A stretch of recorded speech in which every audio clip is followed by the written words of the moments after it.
अगर 5 साल का कोई बच्चा बड़ों से बड़ी बातें करने लगे तो वह सिर्फ प्यारा नहीं लगता, वह बेचैन भी कर देता है। यह बच्चा मेरी बहन का पौता है। नाम है करण। यह कोई साधारण बच्चा नहीं है। यह महाभारत की धरती पर जन्मा वह अभिमन्यु है जो कोरोना के काल चक्र से बचकर निकला है। 5 साल पहले कोरोना के उस भयानक दौर में जब चारों तरफ मौत की खबरें थीं, करण ने जन्म लिया। गर्भकाल के दौरान हमारी बहू कुछ ज्यादा ही धार्मिक हो गई थी। नास्तिक परिवार के घर के एक बड़े से कमरे को उसने मंदिर का रूप दे दिया था। जो किताबें कल तक प्रतियोगी परीक्षाओं की तैयारी के लिए थीं, वे स्टोर में डाल दी गईं और घर आ गईं। रामायण, महाभारत, संस्कार विधि जैसी धार्मिक किताबें। पूछने पर बस इतना कहती, अब मैं यही पढ़ूंगी ताकि मेरे बच्चे को गर्भ में ही अभिमन्यु जैसा पूरा ज्ञान मिल जाए। बच्चा हुआ, नाम रखा करण, अभिमन्यु नहीं। 4 साल की उम्र में ही उसकी मां ने कुछ अजीब नोटिस किया। जिस ज्ञान को करण ने मां के गर्भ में पाया था, उसी को वह अब सवालों के घेरे में लेने लगा था।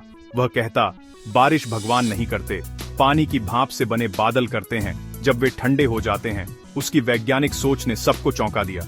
मेरी बेटी ने उससे प्रभावित होकर उसके जन्मदिन पर उसे एक रॉकेट भेंट कर दिया, और बस फिर क्या था, उसकी दुनिया बदल गई। कार्टून, लोरियाओं और खिलौने पीछे छूट गए।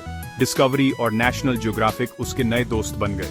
अंतरिक्ष, ब्रह्मांड और रॉकेट उसकी नई कहानियां हो गईं। माता पिता की हैरानी धीरे धीरे फिक्र में बदलने लगी। करण समंदर की तरह शांत था। न उसमें बच्चों सी चंचलता थी, न उनकी शैतानी। उसके सवाल दिन ब दिन भारी होते जा रहे थे, इतने भारी कि अब वे उसके माता पिता के ज्ञान को चुनौती देने लगे थे।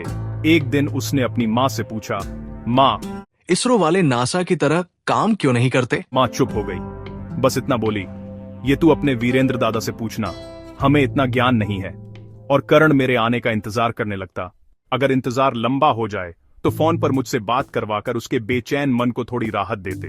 उसे जन्मदिन पर खिलौने नहीं चाहिए होते, उसे गैजेट्स चाहिए जिन्हें वह यूट्यूब देखकर अपने तरीके से समझना चाहता है। पिकनिक या पार्टी जाने की बजाय वह नासा ले जाने की जिद करता। मुझसे मिलने का उसे बेसब्री से इंतजार रहता।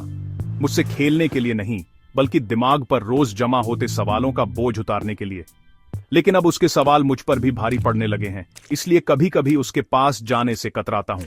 मुझे डर है कहीं करण के भीतर का नन्हा अभिमन्यु ज्ञान के इस चक्रव्यूह में अकेला तो नहीं रह गया, वरना कोई 5 साल का बच्चा कागज की किश्ती बारिश के पानी में उतारने की बजाय इसरो का रॉकेट चांद पर क्यों उतारना चाहेगा?